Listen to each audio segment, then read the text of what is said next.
صحبت اللہ والوں کی، صحبت اللہ والوں کی، اللہ سے ملوا جاتی ہے صحبت اللہ والوں کی، اپنا رنگ دکھا جاتی ہے صحبت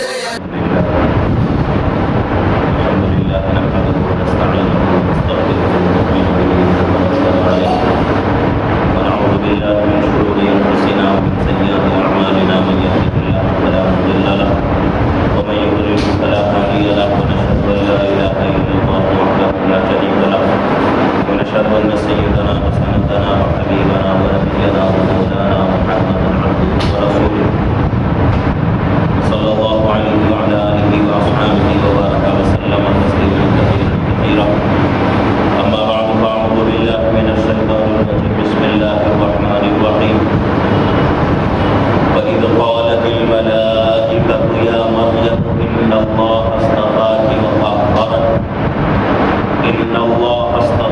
وطهرك واصطفاك على نساء العالمين يا مريم اقنتي لربك واسجدي واركعي مع الراكعين صدق الله العظيم وصدق رسوله النبي الكريم ونحن على ذلك لمن الشاهدين والشاكرين الحمد لله رب العالمين.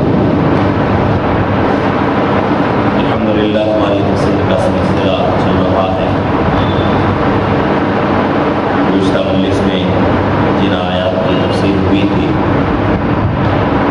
اس کا خلاصہ مفہوم یہ ہے کہ حضرت زکریا علیہ السلام بہت ہی بڑی عمر کو پہنچ چکے تھے اور اتنی عمر کی ہو چکی تھی کہ اس عمر میں عام طور پر انسان کو بچے پیدا نہیں ہو سکتے. اس عمر کو پہنچ چکے تھے اور ان کی بیوی جو ہے وہ بھی بڑی عمر کو پہنچ چکی تھی، وہ بھی بانجھ ہو چکی تھی، لیکن ان کے گھر میں کوئی بچہ نہیں تھا. حضرت زکریا علیہ السلام اللہ رب العزت سے دعا کی کہ اللہ میرے یہاں ایک لڑکا عطا فرما. رب هب لي من لدنك ذرية طيبة. یہ آیت کا ٹکڑا ہے. ان الفاظ کے ذریعے سے حضرت زکریا علیہ السلام اللہ سے دعا کر رہے ہیں. اس کی وجہ سے اللہ رب العزت نے آپ کو ایک بیٹا عطا فرمایا، وہ بھی نبی حضرت یحییٰ علیہ السلام، اور ان کے کچھ صفات بھی بیان ہوئے تھے. یہ تمام باتیں گزشتہ مجلس میں بیان ہو چکی تھی. اب آج کی مجلس کے لیے میں نے دو آیتوں کا انتخاب کیا ہے اور یہ دو آیتیں اس میں بھی حضرت مریم رضی اللہ عنہا کا تذکرہ ہو رہا ہے. آیت کا ترجمہ سن لیں. وَإِذْ قَالَتِ الْمَلَائِكَةُ يَا مَرْيَمُ إِنَّ اللَّهَ اصْطَفَاكِ وَطَهَّرَكِ وَاصْطَفَاكِ عَلَى نِسَاءِ الْعَالَمِينَ. فرشتے اور حضرت مریم رضی اللہ عنہا دونوں کے درمیان کا واقعہ بیان ہو رہا ہے اور وہ وقت قابل ذکر ہے جبکہ فرشتوں نے کہا یا مریم، اے مریم، ان اللہ اصطفاکی، بے شک تم کو اللہ تعالیٰ نے منتخب کیا ہے، قبول فرمایا ہے، وطہرکی، اور پاک بنایا ہے، واصطفاکی، اور تمام جہان کی بیویوں کے مقابلے میں علی نساء العالمین، تمام دنیا کے عورتوں کے مقابلے میں اللہ نے تم کو چنا ہے، منتخب کیا ہے، اور تمہیں ظاہری اور باطنی ناپاکی سے اللہ نے پاک بنایا.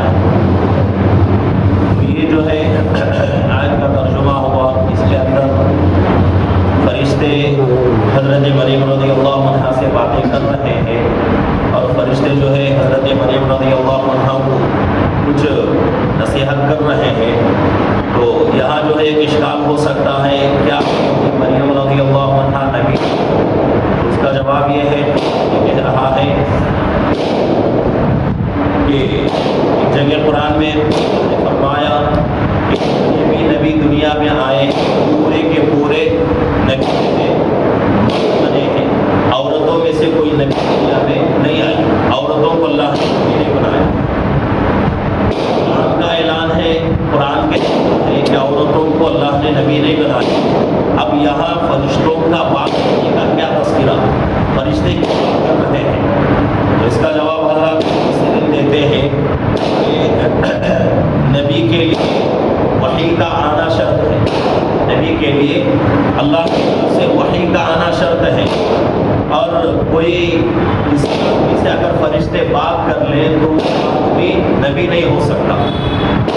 یہاں تو حضرت مریم عنہا کا تذکرہ ہے، سورہ وہاں کے اندر اور بعض جگہوں میں حضرت موسیٰ علیہ السلام اور ان کی والدہ کا تذکرہ آتا ہے، ان کی والدہ کے ساتھ حضرت ملائکہ جو ہے بات کر رہے ہیں، فرشتے بات کر رہے ہیں۔ جو واقعہ ہے حضرت موسیٰ علیہ السلام کے کہ حضرت موسیٰ علیہ السلام پیدا ہوئے تو اس سے پہلے فرعون نے یہ حکم لگا دیا تھا کہ شہر کے اندر کسی کے یہاں بھی بچہ پیدا ہو جائے تو اس کو قتل کر دیا جائے۔ تب اس عالم میں حضرت موسیٰ علیہ السلام پیدا ہوئے، ان کی والدہ ڈر رہی تھی انسان ہونے کے ناطے کہ میرے بچے کا کیا حال ہوگا، تو فرشتوں نے کہا کہ گھبرانے کی ضرورت نہیں ہے، کام اس طرح کرو۔ یہ کہہ کر انہوں نے بتا دیا کہ اپنے بچے کو ایک صندوق میں رکھو اور رکھ کر جو ہے دریا میں چھوڑ دو، اس کی حفاظت کی ذمہ داری اللہ کی ہے، اللہ اس کی حفاظت کرے گی۔ تو یہاں بھی جو ہے فرشتے حضرت موسیٰ علیہ السلام کی والدہ سے بات کر رہے ہیں۔ تو اور اسی طریقے سے یہاں اس واقعے میں بھی حضرت مریم رضی اللہ عنہا سے بھی فرشتے بات کر رہے ہیں۔ تو فرشتوں کا بات کرنا نبی ہونے پر دلالت نہیں کرتا، نبی ہونے پر دلالت نہیں کرتا۔ عام لوگوں سے بھی جو ہے فرشتے بات کرتے ہیں، لیکن اس کے لیے کچھ مقام کا ہونا ضروری ہے کہ آدمی دین کے اعتبار سے ایک مقام تک پہنچے۔ ایک حدیث میں بات آتی ہے، کتابوں میں لکھی ہوئی ہے کہ حضرت عمران بن حسین رضی اللہ عنہ، یہ صحابی ہیں، اللہ کے نبی پاک صلی اللہ علیہ وسلم کے زمانے میں موجود تھے۔ حضرت عمران بن حسین، حسین نہیں، حسن حسین الگ ہے، اس کے اندر حروف ہا سین یا نون آتا ہے حسین، لیکن یہاں جو ہے حضرت عمران بن حسین ہا صاد یا نون، حسین اور حسین میں فرق ہے۔ تو حضرت عمران بن حسین رضی اللہ عنہ جو صحابی ہیں، ان کے بارے میں آتا ہے کہ ایک مرتبہ ان کی زندگی میں ایسا ہوا کہ 30 سال وہ بیمار ہو گئے، 30 سال تک بیماری کے عالم میں رہے، اور وہ بیماری اتنی خطرناک تھی، بواسیر کی بیماری ہو چکی تھی، اور بہت ہی تنگی کی عالم میں تھے، بہت ہی پریشانی کے عالم میں تھے۔ 30 سال تک بستر پر رہے، اٹھنا بیٹھنا اور اسی طریقے سے دوسرا کام کاج کرنا ان کے لیے بہت مشکل ہو چکا تھا۔ 30 سال اس عالم میں گزرے۔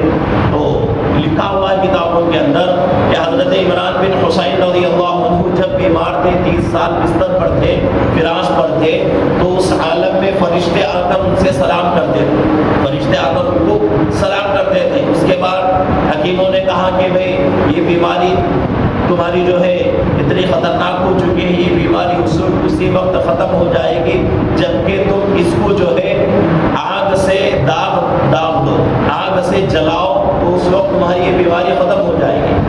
تو حضرت عمران بن حسین رضی اللہ عنہ جو ہے اس کے بعد حکیموں کی بات سن کر اپنے زخم کو اور اپنے بواسیر کو جو ہے آگ سے داغنا شروع کیے۔ جیسے ہی عمل کرنا شروع کیے تو فرشتوں کا آنا بند ہو گیا۔ حضرت عمران بن حسین رضی اللہ عنہ سمجھ گئے کہ یہ اللہ کو پسند نہیں ہے، اس لیے فرشتے میرے پاس نہیں آ رہے ہیں، فرشتوں کا سلام مجھے نہیں پہنچ رہا ہے۔ تو حضرت عمران بن حسین رضی اللہ عنہ نے کیا کیا؟ اس عمل کو چھوڑ دیا، یعنی آگ سے جو جلانے کا عمل کر رہے تھے اس کو انہوں نے ترک کر دیا، چھوڑ دیا۔ تو جیسے ہی انہوں نے اس عمل کو چھوڑا تو فرشتے پھر آنے لگے اور آ کر سلام کرنے لگے۔ تو کچھ لوگوں کو اللہ رب العزت جو ہے اپنے قدرت سے فرشتوں سے جو ہے بات کرنے کی وہ صلاحیت عطا کرتے ہیں۔ تو اسی طریقے سے یہاں حضرت مریم رضی اللہ عنہا سے بھی فرشتے بات کر رہے ہیں. اب چونکہ فرشتے بات کر رہے ہیں مطلب یہ نہیں کہ یہ نبی ہے، ایسا نہیں. نبی عورتوں کے اندر کوئی آج تک دنیا کے اندر کوئی نبی عورت نہیں ہوئی. یہ اللہ کا ضابطہ ہے، اللہ کا قانون ہے. اب اس کے بعد جو ہے نیک لوگ جو ہوتے ہیں، نیک لوگوں کی 4 طبقات ہیں. نیک لوگوں کے 4 طبقات ہیں، 4 قسم کے لوگ جو ہیں نیک ہوتے ہیں. اس میں سے پہلا طبقہ انبیاء کا، نبیوں کا طبقہ جو ہے، نبیوں کی جماعت جو ہے وہ اعلیٰ قسم کی جماعت ہوتی ہے نیک لوگوں کی. اور دوسری قسم کی جو جماعت ہے وہ صالحین کی جماعت ہے. تیسری قسم کی جماعت شہداء کی جماعت ہے. چوتھی قسم کی جماعت صدیقین کی جماعت ہے. اور ان 4 جماعتوں کا تذکرہ اللہ رب العزت نے قرآن میں فرما دیا. تو پہلی جماعت میں دنیا کے دوسرے لوگ جو ہے شامل نہیں ہو سکتے، لیکن دوسری قسم کے لوگ جو ہیں، یعنی دوسری قسم کی جو جماعت ہے صالحین میں، اس میں سے کچھ لوگ اس جماعت میں شامل ہوتے ہیں. ان میں سے یہ حضرت مریم رضی اللہ عنہا، اللہ رب العزت نے ان کو صدیقہ کا لقب عطا فرمایا کہ یہ صالحین میں اور ان کا جو ہے شمار ہوتا ہے، دوسری قسم کی جماعت میں ان کا شمار ہوتا ہے. تو اس لیے اور بھی کچھ جو ہے لوگ ہیں جو دوسری قسم کی جماعت میں شامل ہوتے ہیں، جیسا کہ حضرت خدیجہ رضی اللہ عنہا اور حضرت عائشہ رضی اللہ عنہا، اور اسی طریقے سے حضرت سیدہ فاطمہ رضی اللہ عنہا اور حضرت آسیہ بنت مزاحم رضی اللہ عنہا فرعون کی بیوی. تو یہ بھی جو ہے دوسری قسم کی جماعت میں شامل ہوتی ہے. تو ان لوگوں کو اللہ رب العزت نے نبی تو نہیں بنایا، اللہ رب العزت نے ان لوگوں کو نبی تو نہیں بنایا، لیکن دوسری قسم کی جماعت اللہ نے بنایا ہے. تو اس لیے جو ہے ان میں سے کسی کے یہاں جو ہے فرشتے آتے ہیں اور ان سے بات کرتے ہیں. تو یہاں جو فرمایا جا رہا ہے کہ وَإِذْ قَالَتِ الْمَلَائِكَةُ يَا مَرْيَمُ، کہ وہ وقت قابل ذکر ہے جب کہ فرشتوں نے مریم رضی اللہ عنہا سے کہا ان اللہ اصطفاکی، اللہ نے آپ کا انتخاب کیا ہے، اللہ نے آپ کو چن لیا ہے. وطہرکی، اور آپ کو اللہ رب العزت نے پاک بنا دیا، طاہر بنا دیا، یعنی گندگی ہر طرح کی گندگی سے، چاہے وہ ظاہری گندگی ہو چاہے باطنی گندگی ہو، آپ کو اللہ رب العزت نے ایسا پاک بنایا بچپن سے ہی کہ آپ بچپن سے ہی اللہ کی عبادت میں مصروف ہیں. جیسا کہ پیچھے بھی آیتوں میں گزر چکی ہے بات کہ گزشتہ مجلس میں، اس سے پہلے والی مجلسوں میں بات آئی تھی کہ ان کی والدہ حضرت حنہ بنت فاقوس حضرت مریم رضی اللہ عنہا کی والدہ ہے. جب ان کی پیدائش ہوئی انہوں نے منت مانا تھا کہ اگر میرے یہاں بچہ پیدا ہوگا تو میں اس کو اللہ کے لیے وقف کر دوں گی، اللہ کے لیے بیت المقدس کے لیے میں کیا کر دوں گی، وقف کر دوں گی. لیکن اللہ کی مرضی اور تھی، اللہ کی مصلحت اور تھی. اللہ رب العزت نے بیٹی عطا فرمائی. تو حضرت حنہ بنت فاقوس جو کہ حضرت مریم رضی اللہ عنہا کی والدہ ہے، انہوں نے کیا کیا، اپنی لڑکی کو بھی اللہ کے لیے وقف کر دی. تو ان کے لیے بیت المقدس میں کمرہ بنایا گیا اور بچپن سے ہی وہ اللہ کی عبادت میں مصروف تھی.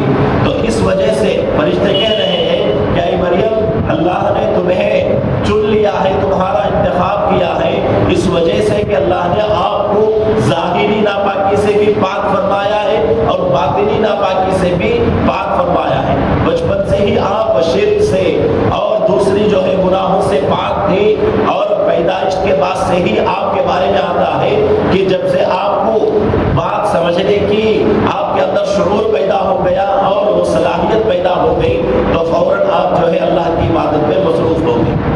تو اس وجہ سے فرشتے کہہ رہے ہیں کہ اللہ کا انعام ہوا آپ کے اوپر، اللہ رب العزت نے آپ کا انتخاب کیا ہے. اور کیسا انتخاب کیا؟ صرف اس زمانے کے عورتوں میں آپ کا انتخاب نہیں ہو رہا ہے، بلکہ پوری دنیا کی عورتوں میں آپ کا انتخاب ہو رہا ہے. ایسا انتخاب، اتنا بہترین انتخاب اللہ نے کسی اور کا نہیں فرمایا. اب دوسری آیت جس میں اللہ فرما رہے ہیں یا مریم اقنتی لربک واسجدی وارکعی مع الراکعین. اب یہاں جو ہے فرشتے حضرت مریم رضی اللہ عنہا کو نصیحت کر رہے ہیں کہ اے مریم، اللہ نے تمہارے ساتھ اتنا کرم کا معاملہ فرمایا، اتنا رحم کا معاملہ فرمایا ہے، آپ کے لیے ضروری ہے کہ آپ کیا کرو، یا مریم اقنتی لربک، اے مریم اطاعت کرتی رہو اپنے پروردگار کی، اپنے پروردگار کی اطاعت میں مصروف ہو جاؤ. واسجدی اور سجدہ کرو. وارکعی مع الراکعین اور رکوع کرنے والوں کے ساتھ رکوع کرو. 3 چیزوں کا تذکرہ ہو رہا ہے. فرشتے جو ہے حضرت مریم رضی اللہ عنہا کو نصیحت کر رہے ہیں 3 باتوں کی. ایک پہلی بات کیا ہے کہ اپنے پروردگار کی اطاعت کرو. جہاں بھی قرآن کے اندر قانتین کا جو لفظ آتا ہے اس سے مراد اللہ کی اطاعت کرنا, اللہ کے حکم کے مطابق زندگی گزارنا. قرآن میں اللہ فرما رہے ہیں والقانتین والقانتات کہ اطاعت کرنے والے مرد اور اطاعت کرنے والی عورتیں. وقوموا للہ قانتین, اور جیسے کہ اللہ نے فرمایا کہ یہ تمام جو ہے الفاظ آ رہے ہیں قانتین کے سے مراد اللہ کی اطاعت ہے. تو یہاں بھی ایک فرشتے جو ہے حضرت مریم رضی اللہ عنہ کو نصیحت کر رہے ہیں کہ اے مریم اپنے رب کی جو ہے اطاعت کرتی رہو. واسجدی اور سجدہ کیا کرو. سجدہ جو ہے اپنے رب کے لیے کرتی رہو. وارکعی مع الراکعین اور رکوع کرنے والوں کے ساتھ رکو. اب پہلی چیز تو سمجھ میں آ گئی کہ اللہ کی اطاعت کرو. دوسری چیزوں کا تذکرہ ہو رہا ہے ایک سجدے کا ایک رکوع کا. یہاں کیوں الگ سے سجدے کا حکم کیا گیا, رکوع کا حکم کیا گیا؟ تو حضرات مفسرین فرماتے ہیں وجہ اس کی یہ ہے کہ جو بھی یہاں سجدے کا سجدہ کہہ کر مراد پوری نماز کو لیا جا رہا ہے. سجدہ کہہ کر تو سجدہ نہیں ہے. اس سے پہلے بھی بات آ چکی تھی نماز کے اندر محتم بالشان عمل اگر کوئی ہے تو وہ سجدہ. سجدہ بہت بڑی عبادت ہے اللہ کی, اور اللہ کے لیے کسی اور کے لیے سجدہ کرنا شریعت کے اندر حرام ہے. بالکل کسی کے لیے سجدہ جائز نہیں ہے. اللہ کے نبی صلی اللہ علیہ وسلم نے حدیث میں ارشاد فرمایا اگر میری امت کے لیے سجدہ جائز ہوتا تو میری عورتوں کو کہتا کہ اپنے مردوں کے لیے سجدہ کرو. تو اللہ نے میری امت کے لیے سجدے کو حرام قرار دے دیا ہے تو میں بھی اس کا حکم. تو سجدہ بہت بڑی عبادت ہے. سجدے جو ہے اپنا سب کو جھکانا, اپنے پیشانی کو زمین پر رگڑنا اللہ کو بہت پسندیدہ عمل ہے. تو اسی لیے بعض کتابوں میں لکھا ہوا ہے کہ اگر کوئی آدمی پریشان ہے اپنے گھریلو معاملات ہو یا معاملات ہو, روزی کا مسئلہ ہو, کوئی بھی مسئلہ ہو, تو اگر سچے دل سے اگر آدمی سجدے میں جا کر اللہ سے دعا کرے گا تو اللہ رب العزت اس کی دعا کو کریں گے.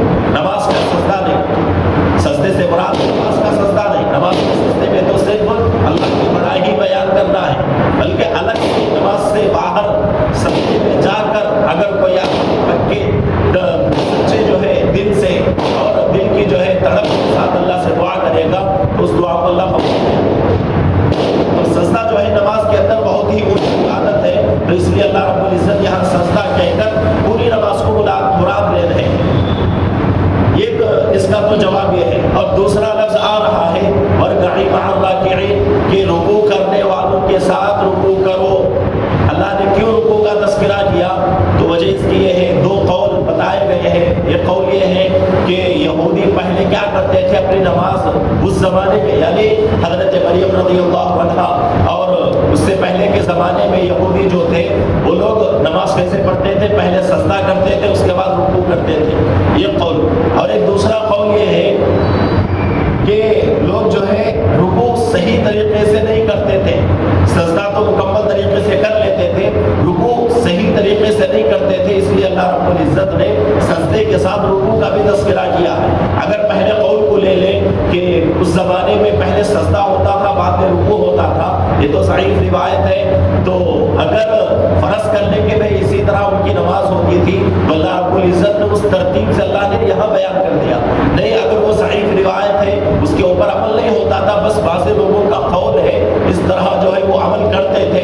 لیکن دوسرا قول یہ فرمایا جا رہا ہے کہ وہ لوگ رکوع جو ہے مکمل طریقے سے نہیں کرتے تھے. سجدہ تو کرتے تھے, رکوع مکمل طریقے سے ادا نہیں کرتے تھے. تو اس لیے اللہ رب العزت نے سجدے کو ذکر کر کے رکوع کو جو ہے الگ سے بیان کر دیا. وارکعوا مع الراکعین کہ رکوع کرنے والوں کے ساتھ رکوع کرو. آج کل بھی بہت سارے لوگ جو ہے نماز پڑھتے ہیں, بہت سارے لوگوں کا رکوع جو ہے صحیح نہیں رہتا. بہت سارے لوگوں کا رکوع صحیح نہیں رہتا. رکوع میں ایسے رکوع کرنا ہے کہ اگر آپ رکوع میں جائے تو سر سے لے کر پیچھے کے حصے تک کا برابر رہے. اگر اس کے اوپر کوئی پرندہ آ کر بیٹھ جائے تو اس کو بیٹھنے میں دقت محسوس نہ ہو.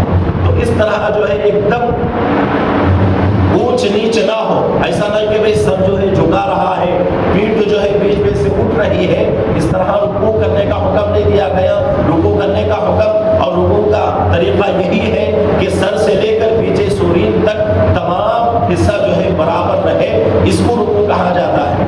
بعض لوگ جو ہے رکوع کرتے ہیں کہ رکوع میں جاتے ہیں, رکوع میں جا کر نماز کا اور ہر عضو کو مکمل کرنے کا طریقہ یہی ہے. اللہ کے نبی پاک صلی اللہ علیہ وسلم نے یہی حکم دیا کہ جب ایک رکن سے دوسرا رکن پورا کرنے کا ارادہ کرو, دوسرے رکن میں جاؤ تو اس رکن میں اتنی دیر کم سے کم رہو کہ اتنی دیر میں تمہارے تمام بدن کے اعضاء اپنے اپنے حالت پر ہو جائیں. اتنا آدمی کو جو ہے رکوع اور نماز کا ہر رکن ادا کرنا ہے. یا اگر آدمی اسی لیے فرمایا گیا ہے کہ اگر رکوع کرے گا, سجدہ کرے گا آدمی تو کم سے کم 3 مرتبہ رکوع کی تسبیح اور سجدے کی تسبیح پڑھنا ضروری ہے کہ اتنے دیر میں آدمی کے تمام بدن کے اعضاء جو ہے اپنے اپنے حالت پر ہو جاتے ہیں. تو اسی لیے حکم دیا گیا ہے. تو رکوع کو آج کل بہت سارے لوگ جو ہے مکمل طریقے سے ادا نہیں کرتے, اس طرح رکوع کرتے ہیں. سر بھی جو ہے جھکا رہتا ہے, پیچھے کا حصہ بھی جھکا رہتا ہے اور پیٹھ جو ہے ابھری ہوئی رہتی ہے. اس طرح اگر رکوع کریں گے تو ہمارا رکوع مکمل نہیں ہوگا. رکوع اس طرح کیا جاتا ہے کہ مکمل طریقے سے سر سے لے کر سورین تک مکمل جو ہے بچھا ہوا رہے. جس طرح زمین بچھی ہوئی ہے تو اسی طریقے سے جو ہے ہمارا رکوع, جب ہم رکوع کریں تو سر سے لے کر سورین تک ہمارا پورا حصہ بدن کا بچھا ہوا رہے. اگر اس طرح ہم رکوع کریں گے تو ہمارا رکوع ادا ہوگا, ورنہ ہمارا رکوع ادا نہیں ہوگا. تو یہ جو ہے اللہ رب العزت نے سجدے کا بھی حکم دے دیا اور رکوع کا بھی حکم دے دیا. اور بھی جو ہے بہت ساری باتیں ہیں. آج میں نے صرف 2 ہی آیتیں جن کی تفسیر میں نے کی ہے. وجہ اس کی یہ ہے گلا بھی خراب ہے, طبیعت اچھی نہیں ہے, تو گلے میں جو ہے تکلیف ہو رہی ہے. اس وجہ سے میں نے تفسیر کو مکمل کی ہے. انشاءاللہ آئندہ مجلس میں جو باقی آج کا حصہ ہے وہ حصے کو بھی انشاءاللہ بیان کیا جائے.